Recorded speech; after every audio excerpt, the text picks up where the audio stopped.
তোমাদের জন্য নিয়ে এসেছি target railway exam in 100 days. তো আমরা 100 দিন 100টা কোশ্চেন, তার মধ্যে math, reasoning, science, GK, current affairs ইত্যাদি বিষয়ে বিভিন্ন রকম চ্যাপ্টার হোক কি টাইপ হোক কোশ্চেন নিয়ে আলোচনা করব, যেগুলো প্রত্যেক নিয়ত পরীক্ষায় রিসেন্ট এসেছে বা আসছে। যেমন এএলপি পরীক্ষা গেল, এবং এএলপি পরীক্ষা যেহেতু আমি নিজে বসেছি, নিজে আমি জানি যে কী টাইপের কোশ্চেন আসছে বা কী কী কোশ্চেন এসেছিলো বা টিসিএস কোন প্যাটার্নের কোশ্চেন করছে। তো আগের দিন আমি টাইপ ডে 1-এ আলোচনা করেছিলাম ম্যাথের একটা টাইপ নিয়ে। আজকে আলোচনা করব রিজনিং চ্যাপ্টার গাণিতিক ক্রিয়ার টাইপ নিয়ে। তো গাণিতিক ক্রিয়ার মেনলি দু টাইপের কোশ্চেন প্রত্যেকটা পরীক্ষায় দিচ্ছে। আমার সেটাও যে দুটো টাইপের কোশ্চেন একটা একটা করে দিয়েছিল, সেটা হচ্ছে টাইপ 1 এবং টাইপ 2। তো দেখো টাইপ 1টা হচ্ছে বেসিক সিম্পল, যেখানে এর জায়গায় সাইন কোটা বসিয়ে মেনলি তোমাদেরকে কী করতে হবে, বদমাস জানো তোমরা সরল চ্যাপ্টারে, যেমন তোমরা বদমাস থিওরিতে সরল করতে, সেই বদমাস রিলেটেড থিওরি মেনটেন করে তোমাদের কি করতে হবে, সেম গাণিতিক ক্রিয়া চ্যাপ্টারে তোমাদের রিজনিংগুলো করতে হয়। তো আমি একটা তোমাদের দেখো করে দেখাচ্ছি। যেমন প্রথমটা আছে, প্রথমটা কি বলেছে, 30 এ মানে জানি ভাগ, তার মানে আমরা এর জায়গায় ভাগ বসিয়ে দেবো। 30 ভাগ 15। বি মানে জানি গুণ, বি মানে গুণ, গুণ 5, তারপরে সি মানে জানি যোগ 10, আর ডি মানে জানি বিয়োগ 15। দেন এটা ক্যালকুলেশন করলে কত হবে, আমরা জানি বদমাস থিওরিতে সবার আগে ভাগের কাজ হয়। তাহলে ভাগ করলে কত হচ্ছে, 2 হচ্ছে, 2কে 5 দিয়ে গুণ করতে হবে, তারপরে 10 যোগ করে 15 বিয়োগ করতে হবে।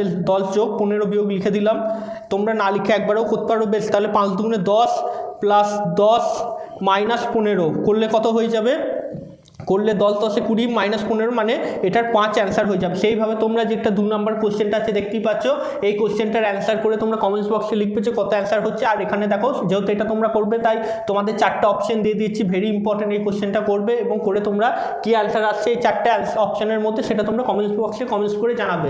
এবার দেখো টাইপ 2টা খুব ইম্পর্টেন্ট, কারণ টাইপ 2টায় এখানে মেনলি সাইনটা চেঞ্জ করতে হয়। যে টাইপ 2টা আছে, টাইপ 2টায় সাইনটা চেঞ্জ করতে হয়। কী করতে হয়, যেমন আমি এক একটা দেখাচ্ছি। দেখো বলেছে যে যোগ মানে গুণ, ভাগ মানে যোগ, বিয়োগ মানে ভাগ, আর গুণ মানে বিয়োগ। তাহলে 13 ভাগ 7, 13 ভাগ 7 মানে হচ্ছে 13 ভাগ মানে আমরা জানি যোগ, যোগ 7 করলাম, তারপরে ইন্টু মানে গুণ মানে আমরা জানি বিয়োগ, বিয়োগ দিলাম, বিয়োগ 12, বিয়োগ মানে জানি আমরা ভাগ দিলাম, ভাগ 2, আর প্লাস মানে আমরা জানি গুণ, বেশ দিলাম গুণ দিলাম 3। বেশ, তাহলে বদমাস থিওরিতে আমরা জানি সবার আগে কিসের কাজ হয়, ভাগের কাজ হয়। বেশ, -12কে 2 দিয়ে ভাগ করলে কত হয়, -12কে 2 দিয়ে ভাগ করলে হয় -6। বেশ, আমি এখানটায় লিখলাম -6 ইন্টু 3, তার মানে -6কে 3 দিয়ে গুণ করলে কত হবে, -18 হবে। আমি নিচেই লিখে দিচ্ছি -18 হচ্ছে, আর -18 আর 3 আর 13 আর 7 যোগ করলে কত হচ্ছে, 13 আর 7 যোগ করলে হচ্ছে 20 থেকে 18 বিয়োগ দিলে অ্যান্সার হয়ে যাচ্ছে তোমাদের 2। তাই এক একটা 2 অ্যান্সার হবে। তাই সেমভাবে তোমরা বদমাস থিওরি মেনটেন করে 2-এর অঙ্কটা রিজনিংটা করো, ম্যাথামেটিক্যাল অপারেশন চ্যাপ্টার, এবং কোনটা উত্তর হবে কমেন্টস বক্সে কমেন্টস করে জানাও। ভেরি ভেরি ইম্পর্টেন্ট, কারণ বহুবার প্রত্যেকটা শিফটে 2 থেকে 3টে কোশ্চেন আসছে এই তোমাদের ম্যাথামেটিক্যাল অপারেশন চ্যাপ্টার থেকে, মানে গাণিতিক ক্রিয়া চ্যাপ্টার থেকে। অবশ্যই ভালো করে করো এবং প্র্যাকটিস করে যেও তোমরা। অবশ্যই এই প্যাটার্ন থেকে, এই দুটো টাইপের প্যাটার্ন থেকে কোশ্চেন কমন পাবেই পাবে।